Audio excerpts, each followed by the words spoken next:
Thank you for joining the Judaism Demystified podcast. Rabbi Yuter, you launched a series called Sacred Slogans that addressed what you explained as oversimplified or distorted phrases and idioms used to promote various agendas. Can you explain, just starting with the most popular one, which is Eilu ve'Eilu, Divrei Elokim Hayyim, and Shivim Panim La Torah, for example, and kind of take us on a journey through all of these idioms? Mm-hmm. Sure. So one of the reasons I got into this was I found people would just cite, little phrases or snippets from either, let's say, Bible or Talmud, Torah Shebechtav or Torah Sheba'al Peh, as well. This is authoritative, and put a stamp on any conversation, and you can't really argue with that. Yet, when you actually look at what these statements are in context, they can sometimes mean something different, and in some cases, the exact opposite of how people are using them colloquially. And to me, that was, can be very dishonest depending on how it's being pushed, and in some cases disingenuous if the people don't really believe in what they're saying. So for me, I group Eilu ve'Eilu Divrei Elokim Chaim and Ayim Padam LaTorah together because they're both used to, I guess, claim unearned legitimacy as to the validity of certain opinions. When people will say, here's my opinion on something, you counter it with whatever many sources or any other arguments. You just throw your hands up and say, well, 70 Faces of Torah, so this must be valid, which isn't necessarily true. The origin of Shivim Panim LaTorah comes from Dvarim Rabbah, where it's mentioned, there's a comparison to 70 shekels of, okay, so you see it? Yes. All right, so here, it's with one of the vessels in the Mishkan. It's made after 70 shekel, and it's, just as the numerical value of yayin is 70, so too there's Shivim Panim LaTorah. There's 70 facets, is a good way of interpreting Panim LaTorah. But it's also in connection with the one ka'ara, that one dish, and it says Keneged haTorah hatzricha liyot achat, that this Torah is still supposed to be one. So on one hand, you've got 70 ways of interpreting, but they're also supposed to be one. And there's we can spend a lot of time. There's a huge discussion in academic literature about the fancy terms are monosemy or polysemy of different range of acceptable opinions versus is there only one way of understanding things, or how everything was given from one shepherd, and the degree to which we can have these various disagreements. But what I want to point out is, even if you say Ayin Panim LaTorah, there's 70 ways of interpreting the Torah. There was a joke that I heard once, I forget in whose name, that they're not 71, and that there are certain interpretations that are actually, for lack of a better term, illegal, if not wrong. So, for example, just as you have Ayin Panim LaTorah, you have 70 facets of Torah, there's also injunctions against being Megaleh Panim BaTorah Shelo Kahalacha. Again, you have that word of Panim LaTorah, these faces or facets of Torah. So if you're going to start having an interpretation that runs counter to the law, well, that's just incorrect and an incorrect teaching. And you'll find various various statements about being Megaleh Panim BaTorah Shelo Kahalacha, or being Morim BaTorah Shelo Kahalacha. Another example I give of this is the Zakein Mamre, the rebellious elder, where according to Mishnah and Gemara, the rebellious elder is someone who gives an interpretation of a verse that runs counter to how the Sanhedrin decided this is how we're going to apply this verse lahalacha. And once someone gives that interpretation and is moren, instructs other people to follow in accordance with that teaching, you now cross the line to being a Zakein Mamre. Now, could there be some validity to that interpretation? Sure, but once you start instructing people to do X, Y, or Z based off of your interpretation that was not ratified by the Sanhedrin, you're now actually doing something wrong. So simply throwing up, hey, you've got lots of opinions. Okay, well, yeah, it's an opinion, but what makes that opinion valid and legitimate? And I'd also have to ask, what is the purpose that you're trying to convey of this particular interpretation? So, I could feel like one ridiculous example I give is if I interpret a pasuk to say, oh, this means you should support the New York Yankees, right? That's obviously going to be a ridiculous interpretation because, clearly they didn't exist. But once I start saying, well, this is what this verse means, and this is how I'm going to poskin based on my personal interpretation of this verse, well, that's already crossing a potential line, in my opinion. I would also add that when people will use Ein Panim Torah, even they don't believe that interpretations are unlimited or there aren't any restrictions to what someone can say. Because almost everyone I know in all rabbinic or Jewish circles will say, here is a line that you're not allowed to cross, or here's an opinion of Judaism that is objectively incorrect and they are doing Judaism wrong. The second you say that, though, you're also denying that their interpretation is correct. So even those who would say Ein Panim Torah would still have their own limits for it. So the real question isn't what is the range of acceptable opinions, it's how do you define that range? Like, where are the boundaries? Why does this count and this not count? As opposed to throwing out and saying, oh, we're open to, pluralism or different sort of ideas, when really the big fight is over the boundaries of where Judaism are. That makes a lot of sense. And I often hear this line used mostly for justifying very wacky ideas and just saying like everything is Torah. You hear stuff like that from people all the time, and it's so frustrating because it's like it's lazy, Yeah, I definitely, because you're saying, well, this gives me the right to pretty much say what I want, and you have to accept me as legitimate. When the answer is no, like, what do I have to say that this is a legitimate opinion? Like, you can do research, you can make the best case for it, and then we can have a serious discussion. But to assume a priori that I have to take this opinion seriously or this opinion is valid is, in my opinion, incorrect and not in line with even the original of Ein Panim Torah. When you get to a similar idiom of Eilu ve'Eilu Divrei Elokim Hayyim, I think it becomes much more stark because it's used in two contexts that I know of in Chazal. One is a Midrash Agada towards the beginning of Gittin, where there's a dispute over how do you read a pasuk. And there's a discussion about Eliyahu says God is arguing over, there's a dispute in Shemayim over what's shot in the pasuk, and the answer is, well, really both are correct. Where 1 second, pause. Just want to look up the full source here of Pilegesh Begiva. Just want to make sure it's 19.2. Okay. So here in the beginning of the story, Pilegesh Begiva, the Pilegesh, leaves, and according to the Gemara, there's a dispute over why. And was there something to do with a fly or was it a hair?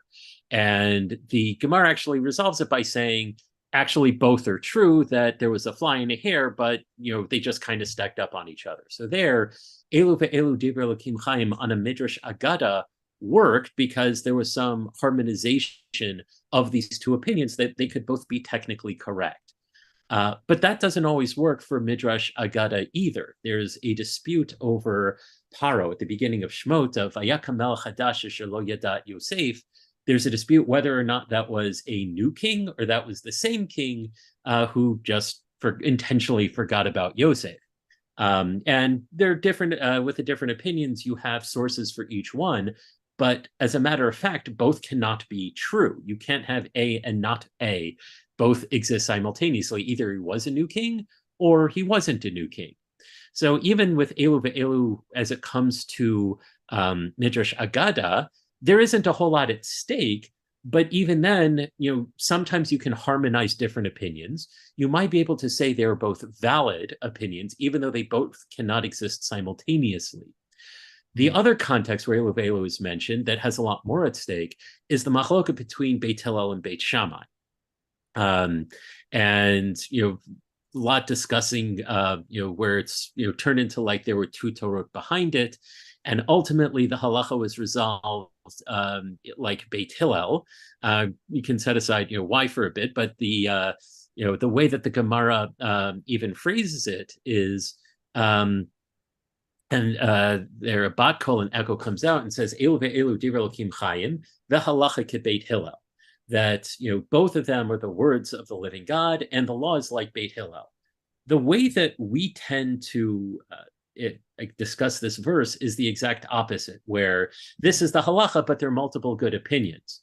The language, or at least the phrase, as stated in the Gemara, is these and those are both the word of the living God, and the halacha is like Beit Hillel, meaning, yeah, sure, there could be legitimacy to certain opinions, but when it comes time to actual halacha, you follow Beit Hillel. This is the way the halacha works. The Yerushalmi, interestingly enough, is a little more emphatic, where they, in the Yerushalmi, it's not the halacha kebeit Hillel, it's aval halacha kebeit Hillel, where you have sort of the negation of the previous clause, where yes, both of these statements are the words of the living God, but the law is like Beit Hillel. It says aval halacha kebeit Hillel olam. The halacha is always like Beit Hillel. Yeah, there are exceptions, but fine. But again, this very idiom that's supposed to be about pluralism is one about rejecting practically the opinions of Beit Shammai, such that you're not allowed to follow Beit Shammai. And Yerushalmi's also really strict on this, where it says, "Kol ha'over al divrei Beit Hillel chayav mitah." You're actually worthy of death for following Beit Shammai over Beit Hillel. And you have the Mishnah in Brachot, where Rabbi Tarfon, when it comes to reciting Kriyat Shema, instead of not just instead of, but he Mishnah in Brachot 1:3 records a dispute between Beit Hillel and Beit Shammai over the recitation of Kriyat Shema, where according to Beit Shammai, you're supposed to recite the Shema lying down in the evening and recite it standing up in the morning. Beit Hillel interprets uveshach bechav kumecha, when you lie down and when you get up, to refer to the time as opposed to your physical orientation. Rabbi Tarfon has a case where he said he was traveling on the road.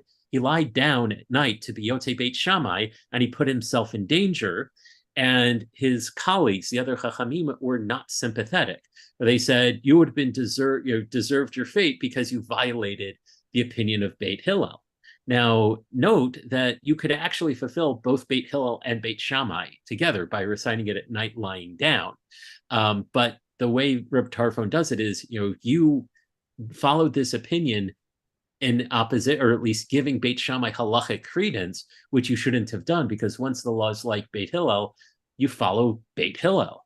So even, accounting for Eilu ve'eilu Divrei Elokim Chaim when it comes to halacha, but that in its own context means you don't accept every opinion practically, only however halacha is decided. Now, how halacha is decided is a much bigger conversation, but the point that I wanted to stress here is the very idiom that people use for pluralism in the context of certainly the Yerushalmi, but I would say also in the Bavli, is used to negate pluralism, where you can say, yes, there's an opinion that might be technically valid, but you're not allowed to follow it.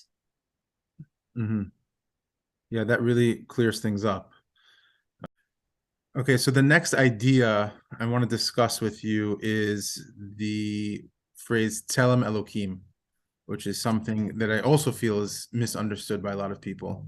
Yeah, it's and here almost, I don't want to say intentionally so, because I'm not sure if people really looked into it as they would for a lot of other ideas that become very common. For certain, I'm trying to have a good word for this.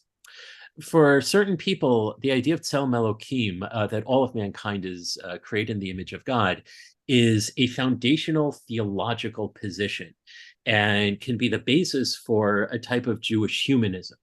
Because unlike something like V'ahavta l'reacha kamocha, which was something had to sort of fill in later, it's a lot easier to say, well, V'ahavta l'reacha kamocha only applies to Jews. The whole idea of Tzelem Elokim is, well, this is supposed to apply to everyone. All of humanity is created in the image of God, and that should have certain implications for how we treat other people. And I want to stress that I'm not going to endorse treating people poorly, but I would like to say, well, is that really such a definitive position within Torah, either Torah Shebechtav or Torah Sheba'al Peh? In Torah Shebechtav, in the Bible, we see no mention of this idea after Bereshit 9:6. Where it's shofech dam ha'adam ba'adam demo yishafech ki b'tzelem Elokim asa ta'adam. And oddly enough, this verse is talking about killing murderers. So, like, I've seen this idea of Tzelem Elokim cited in opposition to the death penalty. Why Jews should oppose the death penalty, because we're all created in the image of God, despite the fact that one of the only usages that you have, in fact, the last usage in the Torah you have of Tzelem Elokim, is talking about executing murderers. Right, so it almost seems to be, not in spite of the death penalty, but like, not in spite of Tzelem Elokim, but because of it. And exactly how that gets reconciled is a much longer conversation. But at the very least, that usage of it in this context also goes against the explicit text that you have. And even just dealing with who has Tzelem Elokim, there's a range of opinions within Chazal, or at least within Midrashim, that yes, there are opinions that say it applies to everyone. Another midrash seems to indicate that everyone after Adam and Chava, Adam and Eve, were created in Tzelem Elokim. Another midrash from Midrash Rabbah says it stopped at Dor Enosh. And then we started, one opinion says we started looking like apes. Another opinion says it was only Adam Harishon was created b'Tzelem Elokim, whereas the rest of us are copies of copies. And there would even be another read based off of Gemara and Bava Metzia 114, where Rav Shimon Bar Yochai excludes Gentiles from the category of Adam in the context of the graves of non-Jews not imparting tumah, not imparting impurity. So according to that opinion, if Gentiles are not included under this category of Adam, then logically they would also be out of the category of Tzelem Elokim. So even with that of is it universal, that's not really that's by far a given within the text of Chazal, or at least again based on the Midrashim. And even Bavli, as well as reference in there about how only Adam Harishon was b'Tzelem Elokim, and everyone else just, again, being copies of copies. So even just with that primary assumption that Tzelem Elokim is something that is shared by all humanity is in no way a given within rabbinic literature. And we can discuss a lot more about what constitutes Tzelem Elokim. How did Chazal apply it, which really wasn't a whole lot. A whole lot of areas where it came out. But one opinion that I think is worth citing is the opinion of Ben Azai, who is the one who said Tzelem Elokim is Klal Gadol B'Torah, where he disagrees with Rabbi Akiva, who said V'ahavta l'recha kamocha is the Klal Gadol, and which one is the better or bigger general principle, where for Ben Azai, it seemed to have been very much towards procreation, where he says, whoever doesn't have children, it's ki'ilu shofech damim umima'et hademut, that whoever kills someone, whoever doesn't have children, it's as if they committed murder, and also diminishes the divine image of God. And that's a pretty big deal there. But the way you would sort of fulfill Tzelem Elokim would be by just having more people. Again, according to the opinion of the one who puts Tzelem Elokim as the great klal, this could have implications for other halachot, which you're not going to see, like, say, abortion. Now, should it? Probably, in my opinion, probably not. But if you're going to take the rabbinic idiom or the biblical idiom as it was applied by Chazal, you would wind up with some different conclusions than the way it is often presented. Mm-hmm. Yeah. And for example, one that stands out to me is if you open the Tanya, it seems to be taking the approach of, Adam. The reason why Jews have, let's say, higher souls, which I definitely disagree with this, but they say that the Baal Tanya says that because they have Tzelem Elokim, right, from Adam. But the truth of the matter is, you can make the argument the other way, that Adam is the father of all of mankind, and it applies to everybody. So, but I'm assuming he's going according to Rabbi Shimon that you mentioned before. Again, there are a lot of things that are open to interpretation, but I would say a lot would depend on what are the statements that you're making in the name of Judaism? What does it believe, and what are you trying to do in terms of pushing for the conclusions of how you expect people to act based on the way you're interpreting this idiom, as opposed to the way, say, it's described in Torah or the way it's described in the Talmud. Not to say it can't be done, but it's a very different conversation that you're having. People would also say Tzelem Elokim is immutable, that once you have it, it can't be taken away from you. There are other passages that seem to indicate it might be. For one example, you've got opinion of Rav Yochanan Megillah says Asur Adam listakel b'tzelem demut Adam rasha. It's forbidden to stare intently at the image of a wicked person. Now, if that Adam still has Tzelem Elokim, you can also ask why, or what that means. And, these are just very large overviews of, the issues. Each one of these topics is really a very long shiur that I'm trying to condense into a few minutes. Sure. But like I mentioned at the beginning of Tzelem Elokim, the fact that Torah has a death penalty for so many things, including murderers in the name of Tzelem Elokim, certainly put things in a particular context, not to mention, the wars of destruction against Amalek or Midian and things like that. Mm-hmm. So yeah, it's, the point isn't that, opinions are necessarily wrong, though I would say, some might be, but it's in reducing these concepts to, here's what I say it means, and all of these other opinions, from, the sources that I'm still citing, well, it's as if they don't exist, or, things are generally a lot more complicated than a lot of people are willing to admit or willing to say publicly. And I don't think it's impossible to have these conversations. Just, I wish people were a little more judicious in how they presented their ideas and how they would talk about Judaism, especially when it comes to applying to contemporary politics that may or may not have analogs, from Torah. Very, very good. That was very clarifying. I think what you said really encapsulates, everything I was thinking on the topic. So I want to jump into the next topic, which is Ohr Lagoyim. Yeah, light unto the nations, because this is also something that gets thrown around. Yeah. So the funny thing about Ohr Lagoyim is it doesn't exist. Meaning, if you quote things like Tzelem Elokim, like, okay, at least I have, a pasuk where I can point to. But nowhere do you find the idiom of Ohr Lagoyim in Torah, let alone as it's an imperative, here's what you should be. There's a passage that I found that explained this well from Dr. David Ariel, who wrote a book about what Jews believe, where in his words, in the 18th century, the founders of the Reform movement began to play down the role of the commandments and exalt the ethical dimensions of Judaism.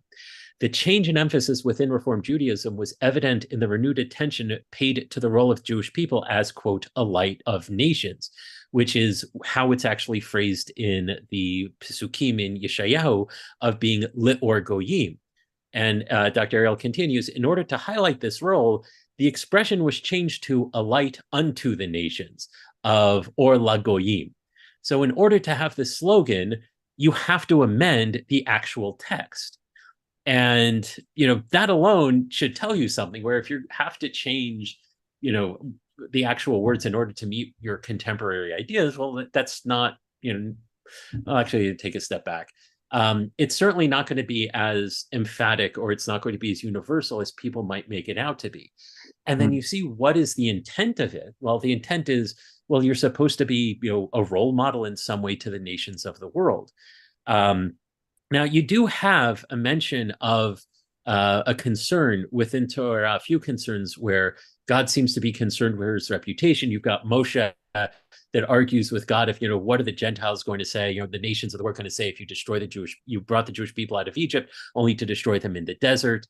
Or in Dvarim, Dvarim Daled, Hey and Vav, you were told, keep the mitzvot, kihu chachmotchem uvinatchem le'enei ha'amim, that by keeping the mitzvot, then the nations of the world will see, like, am chacham v'navon hagoy hagadol hazel, like, how great and intelligent is this nation?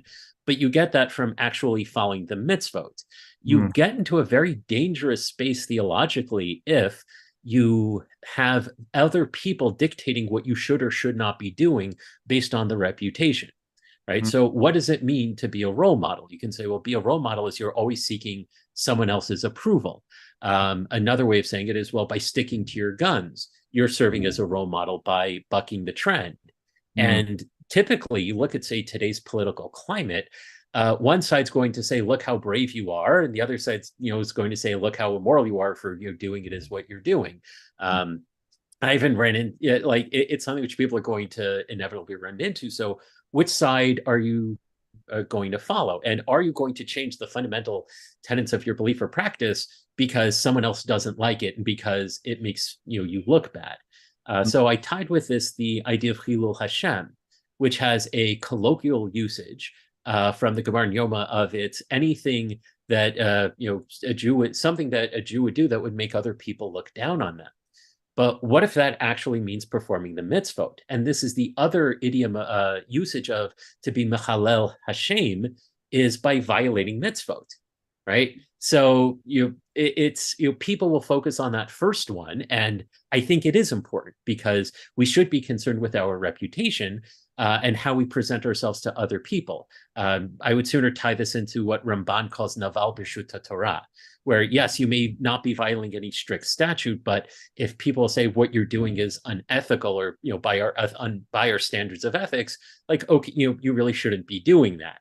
At the same time, if people will look down on you for actually following halacha, well, that's a bit of a tension there, and that's a place where I think it has much more room for, I don't want to say complexity, but I think that's where people don't want to address that as much as it should if you have that contention between how people look at you for following halacha, because you've got one usage of Chilul Hashem versus another, and do you really want your faith and practice to be determined by other people in that way based on reputation? And if you say yes, then you have to be concerned with which people. And if one person can do it to satisfy one group of people, can another group of people do it to satisfy, others? Well said. Fascinating. The next item on the agenda is love the stranger. The ger in Jewish society. Yeah, so that was one of the first things that inspired me to put all this together when I saw people quoting V'ahavtem et hager to apply to immigration. And that is certainly complicated because, again, discussing actual immigration policy is well beyond my pay grade. But does the idiom of the ger work? Because the ger has a bunch of rules attached to it. You can have illegal immigration, but you cannot have illegal gers. One of the key components of gers is you accept the halacha. And I would even distinguish here between the two types of ger if people want to, between the ger toshav and the ger tzedek. But even there, let's even just focus on the idea of accepting a ger. There's no obligation to accept a ger. You don't accept a ger toshav unless the yovel is observed. And the Gemara discusses that we did not accept gerim in the time of David HaMelech or Shlomo HaMelech, and won't accept gerim in the time of Yemot HaMashiach. So yes, all of the things about accepting the ger are on the books and important. Do those necessarily apply to immigration? That's a much harder stretch because, again, if you don't have an obligation to accept someone as a ger, then if you apply that metaphor to immigration, you don't have an obligation to accept someone as an immigrant. And to be so, or certainly you've got conditions for becoming a ger. It's not just a general status of stranger. You actually have to do something for it in order to, for lack of a better term, earn that status. So yes, you can say, like, you may be able to use that to say, well, treating legal immigrants, people who have finished the process, a little bit better, and you know what, fine. But that's not always how it's used. So here would be a case where people would say, well, there's this parallel. We can extrapolate the values from this parallel to our contemporary situation, but they only take part of the data, not all of the data, because I could just as easily take similar sources on that same metaphor to reach a very different practical conclusion. Fascinating. And obviously today, I think a lot of people look at the idea of conversion, with they're applying these ideas to the idea of loving the stranger. It's the most repeated, I believe it's the most repeated mitzvah in the Torah, right? There's I forget how many times it says it's repeated in the Torah to stress just how important it is. Right. But many. Yes. Yeah, I think like 39 or something like that. Yeah. But okay, and then I think the last part I wanted to get into was Tikkun Olam. That is actually with the rise of Kabbalah and the popularity of Kabbalah, people obviously take the idea of Tikkun in a very different way. But from the Talmudic version of Tikkun Olam, maybe you can explain to the audience. Yeah. So to explain just how often Tikkun Olam is used is almost a cliche now, where people use it derisively as an insult, like, someone's a Tikkun Olamnik. I think one of the more ridiculous cases that I saw was a person dresses up as Santa, and that's how he fulfills Tikkun Olam. And, people will say that in a straight face. And I think this also gets to a much bigger question, which we're not going to have time for, about Jewish values and that entire paradigm or approach to Judaism as a subset of values. That you have this idiom of Tikkun Olam that appears a few times in rabbinic literature. There's no mitzvah to be mitaken olam. Like, nowhere does God say this is what you have to do. There's no mitzvah of Tikkun Olam in Chazal. From what I saw, what I did was I looked through, well, what are the examples of Tikkun Olam in Chazal? And for the most part, they're a reason for enacting certain takanot. There are reasons, justifications for here's why we are making these certain decrees. And I tried to figure out, well, what are these decrees? How are they in any way fixing the world, and trying to come up with some pattern for it. But I should mention, there's no example of Tikkun Olam, to my knowledge, applied towards Gentiles, and nothing at all with universalist implications. They're very restrict cases where they're brought up of this was forbidden because of Tikkun Olam. So, for example, canceling a get that was sent was forbidden because of Tikkun Olam. Rabban Gamliel made that special takana. And that was a case where the rights of the husband to nullify a get after it had been sent was basically to prevent agunot, because it was a right that the husband could easily abuse and cause a lot of issues. So you'll find some examples of Tikkun Olam of restrictions where you're not supposed to do something because should you do it, it's going to cause more problems. You also find it, I think I'll skip ahead to the idea of the principle, and I think the principle really encapsulates how I understood the application of Tikkun Olam, where you have debts that are nullified during the Shemitah, and by Torah law, you're not supposed to withhold lending to borrowers, even though right before the Shemitah comes, the debt is going to be wiped out. So technically speaking, people at the time, Hillel noticed, were not actually following the halacha, not following what they were supposed to do. So the way the Gemara explains the principle was, it wasn't just to open the door for lenders to borrow money. It was also advantageous to the borrowers and the lenders, because you could easily look at the halacha by biblical law and say, well, this seems to be unjust, because a poor person can go up to a wealthy person right before Shemitah and say, I want to borrow $25,000.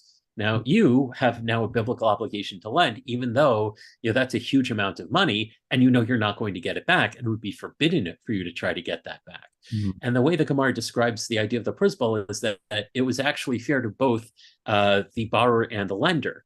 And that, to me, was more of like a metaphor for the Tikkun Olam, where if you see a problem, how do you come up with a solution that all sides are taken care of?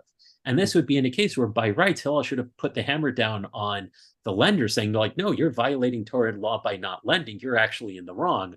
So, he came up with this, again, solution that I don't want to say more authentic Tikkun Olam, because you've got a bunch of different examples. But, the point being about my approach isn't that you've got this general universal opinion of, fix the world, and fixing the world happens to be whatever I say it means. There were actual cases for which they were used. And, we can argue about how often, relative and where it appears in Chazal and things like that. But I think if you say, here are all the examples where Tikkun Olam is used, are there any themes? Are there any commonalities? And maybe use that to extrapolate if you're going to say, here's how we should apply it today. Because for Chazal, it was very specific. These were reasons given for certain takanot within a very limited period of time. It's not something where Chazal all over the place come up with decrees, this Tikkun Olam and Tikkun Olam that. Now, again, I also don't want to discourage people from improving the world. But one of the reasons where Tikkun Olam I think is very attractive, I gave a parallel of this to justice, of tzedek tzedek tirdo. Well, great. How do you define justice? Right. And the way a lot of people operate with these sort of, I call it a 3-step process of 1, find like a general biblical concept. 2, assign your particular beliefs to this biblical or rabbinic concept. 3, tell people that your ideas are actually mandated by Torah. So it comes to something like justice. Well, Torah says we need justice. Here's how I define justice. Therefore, Torah mandates what I'm trying to tell you. And you can say the same thing with Tikkun Olam. Well, Chazal did these, in order to fix the world. Well, here's how I think the world ought to be fixed. Therefore, I now have a religious mandate to do all of these things. And once you start framing, either political or whatever agendas within religious terms, you're not only sort of promoting yourself as like something that, let's say could be neutral at best, and at worst could actually violate halacha as being a religious imperative. But now you also get to start judging other people who disagree with you, not just, oh, I disagree with your opinion, but you acting differently than I think the religion should be makes you a bad Jew. Now, again, it's something that, Jews do all the time. They don't necessarily acknowledge it, but it's something that when you get to these grayer areas, especially when you can cite chapter and verses like, but your interpretation here contradicts this explicit text here, things tend to break down. And when you reduce all of the things that we mentioned, like, again, I just did very quick capsule summaries. All of these could be an hour at least sheer on their own, but they never get the attention they deserve. Like, it's very easy to go to a rally, put Vahatim Vatager on a billboard and hold that up, as opposed to, well, does this actually represent in full what you're trying to convey? And you could do the same thing with any of the other ones mentioned, and some that not, or pretty much any verse where if you're going to, there were, I forget what the slogan was, but like, if you can fit your entire ideas on a sheet of paper, on a billboard, think harder. So now maybe, some could, if you really get down to it. You made an analogy in one place to the Mishnah, right? You can say that the Mishnah was in a way of condensing a lot of Torah into small, memorable bites so we could transmit Torah Shebe'al Peh orally. But there's also a Gemara there. You don't just stop with the Mishnah. There's a whole lot more, and you have to know that there's a lot more there. And for the people who, do know more, it's even more imperative for them to present Torah accurately. And by which I mean, like, no one can cover every source in every shiur or every sermon or every lecture, but at least be mindful of the contradictory sources and don't pretend they don't exist. There's a very big difference I found in my own speaking of what are the types of claims you can make based on certain sources and what conclusions are you trying to get people to draw from what you're telling them. It's one thing if you know that all these contradictory sources exist and you can either hedge or mitigate some of the more general statements. You can pretend they don't exist and say, well, here are all the sources you need to know to the exclusion of everything else. That's where it starts getting dishonest. And for the people who don't know all of the sources, I would say, well, before you start invoking a term as a slogan, well, do the research and say, well, does this actually mean what you're trying to say that it means? And when you start promoting ideas without having done the homework, I think that's another type of dishonesty, even if it's not, say, as malicious as suppressing sources. Do your homework before you start teaching. It's projection. That's what you mentioned it before. People tend to see their own ideas in these idioms, because they can kind of project their analysis of everything in text. So and this was really, like, I think, eye-opening, and I think our audience is going to be very, very pleased. I want to first plug your blog, which is an amazing blog, joshyuter.com, and Twitter. You can find him. Is it at Rabbi Josh Yuter? At J Yuter. At J Yuter. Yeah, back in the day, like, there was still 140 character limit, and when you like retweeted someone, the handle counted against it. So keep it short. Nice. Well, this was amazing, and I really thank you for making the time. I know it's hard, being that you're in Israel. Well, thank you very much for having me. It was a pleasure being here.